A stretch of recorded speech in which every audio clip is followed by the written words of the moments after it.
Desa Bentuk Jaya, Kecamatan Dadahub, Kabupaten Kapuas, Kalimantan Tengah, merupakan desa yang terletak berdekatan dengan food estate yang direncanakan akan menempati lahan potensial seluas 20.704 hektar di Kabupaten Kapuas. Dari sekian luas lahan yang telah fungsional mencapai 5.840 hektar, secara keseluruhan terdapat kurang lebih 165.000 hektar lahan potensial di Kalimantan Tengah yang diperuntukkan bagi pengembangan kawasan lumbung pangan nasional. Seluas 85.500 hektar diantaranya sudah berproduksi tiap tahunnya. Pengembangan kawasan lumbung pangan akan berbasis korporasi petani dan akan dilakukan secara terintegrasi mencakup pertanian, perkebunan, bahkan peternakan di suatu kawasan. Dengan cara para petani yang menggarap lahan dan peternakan akan terkonsolidasi dalam kelompok-kelompok tani dengan terlebih dahulu difasilitasi, baik sarana maupun prasarana serta pendukung lainnya. Beberapa masalah yang dialami petani saat ini, pertama, masalah bendungan atau air yang menggenangi lahan, kedua, tanah masam, ketiga, penggunaan pupuk yang tidak memenuhi standar. Dari adanya beberapa masalah tersebut dapat diatasi. Yang pertama, masalah tata kelola air yang telah ditangani dengan kehadiran Bapak Presiden Republik Indonesia beserta Bapak Menteri Pertahanan, Menteri PUPR, Menteri Pertanian yang akan menangani masalah tata kelola air di lokasi tersebut.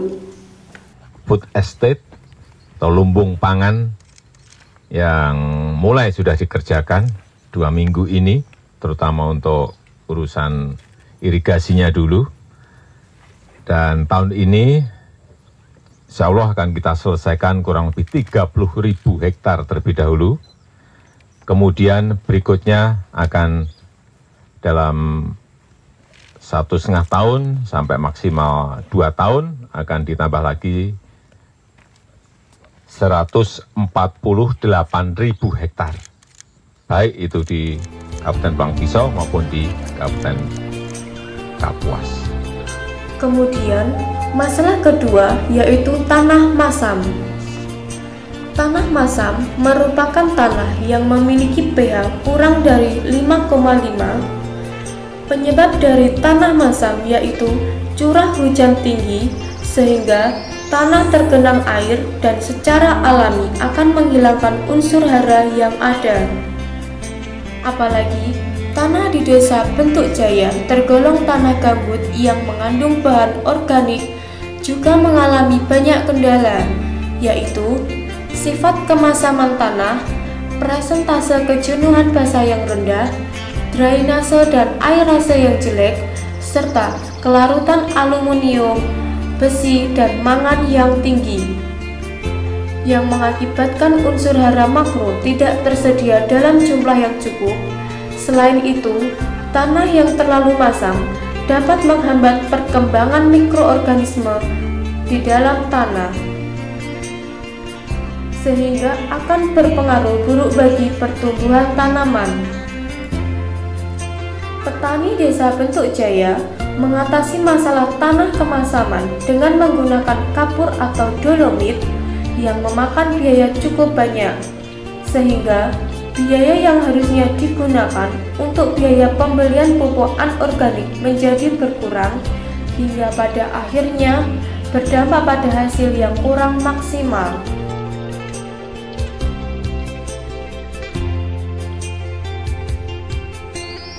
Untuk mengatasi permasalahan tersebut, Kemendesa PDTT, Ditjen Pengembangan Kawasan Transmigrasi, Direktorat Pengembangan Usaha Transmigrasi, bekerja sama dengan Desa Industri Mandiri dan Koperasi Cahaya Barokah Mandiri untuk menggunakan produk pupuk hayati majemuk dan pupuk organik cair Marolis yang mengandung berbagai macam mikroba yang telah diproduksi dengan menggunakan teknologi dan inovasi yang dapat membantu mengembalikan unsur hara atau mineral-mineral dalam tanah sehingga tanah menjadi subur dan hasil panen dapat meningkat secara maksimal. Untuk pengaplikasian pupuk hayati majemuk yaitu dapat dicampur dengan pupuk anorganik lalu ditabur pada tanaman. Dan untuk pupuk organik cair dengan menyemprotkan ke lahan sebelum proses pengolahan tanah dan setelah tanam.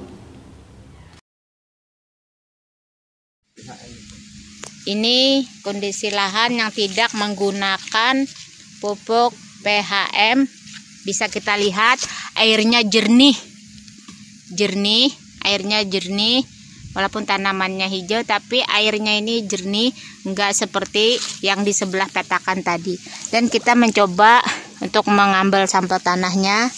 Nah, tanahnya juga tidak ada lumut-lumut seperti di petakan yang menggunakan PHM. Menurut petani perlakuannya sama.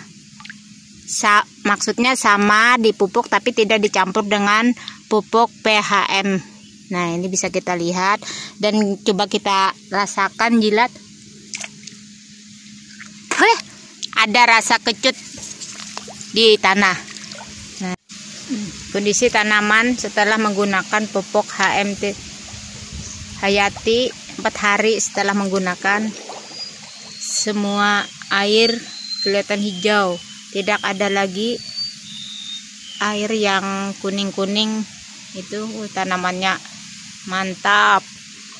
Kita bandingkan dengan tadi tanah yang tidak menggunakan. Nih, kita lihat perbedaannya. Nah, tanahnya ada lumut-lumut. Kita coba jilat lagi.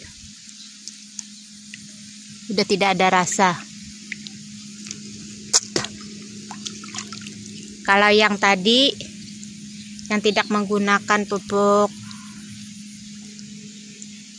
hayati tadi, tanah agak terasa sedikit kecut. Nah, ini sudah nggak ada terasa dan tanaman hijau, airnya pun hijau. Sangat berbeda, jauh berbeda dengan tanaman yang di sebelah tadi yang tidak menggunakan pupuk hayati.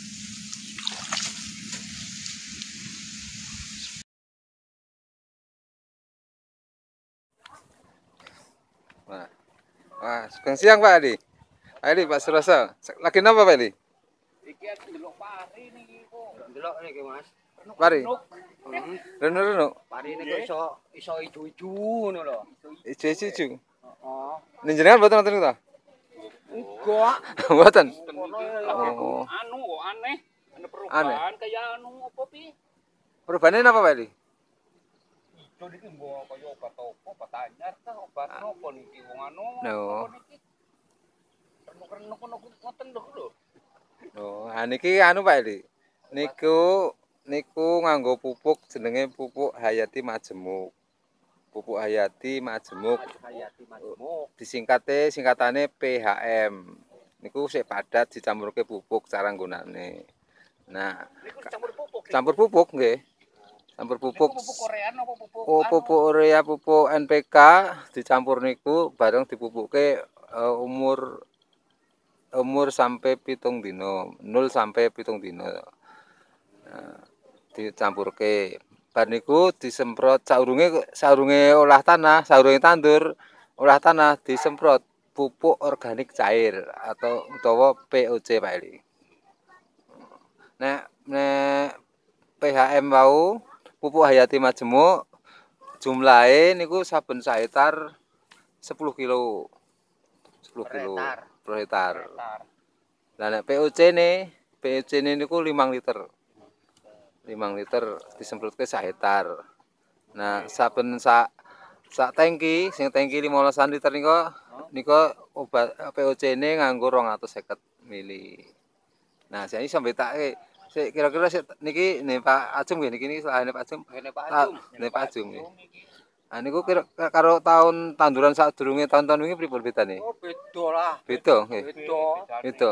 Niki terus didelok iki gendut ngoten Gendut. niku. Seger. Terus Gedhonge ijo. terus rembute pripun? Rembute anune kan nek biasane nek Pak Ajum kula nggih ndelok dhewe nek biasane kan rembute karo cepet meh barengi. Nah, niki kan niki mboten medal pupuk, mboten medal rumput. nah rembute Sebab ketutup di godhong. nah mungkin Cepet iki. cepet perkembangane pari luwih cepet nggih, luwih cepet. Kembangane. Nggih. Dibandingne karo Napa malih? Ijone pripun ijone? Juga Ijone ijo Ini adalah RMP yang sampai hari ini belum dimanfaatkan secara maksimal. RMP ini kemampuannya 3 ton per jam. Makanya namanya bukan RMU, RMP, Rice Milling Plant, karena kapasitasnya memang sangat besar sekali. Bangunannya juga sudah luas. Ini belum dimanfaatkan secara maksimal ya. Ini mudah-mudahan nanti dengan program ketahanan pangan kita ajari masyarakat bagaimana nanti juga membuat pupuk organik bersama Desa Industri Mandiri atau kawasan industri mandiri ekonomi, sehingga nanti pertanian khususnya di padi bisa menghasilkan produk yang banyak, sehingga RMP ini bisa berfungsi dan nanti hasilnya bisa kita pasarkan. Ini kan sangat hemat sekali dengan RMP yang kapasitasnya 3 ton per jam belum dimanfaatkan secara maksimal. Untuk yang terakhir, penggunaan pupuk hayati majemuk dan pupuk organik cair selain dapat mengembalikan mineral-mineral dalam tanah sehingga tanah menjadi subur, membantu meningkatkan hasil, juga menghasilkan beras sehat yang telah lulus uji Skovindo.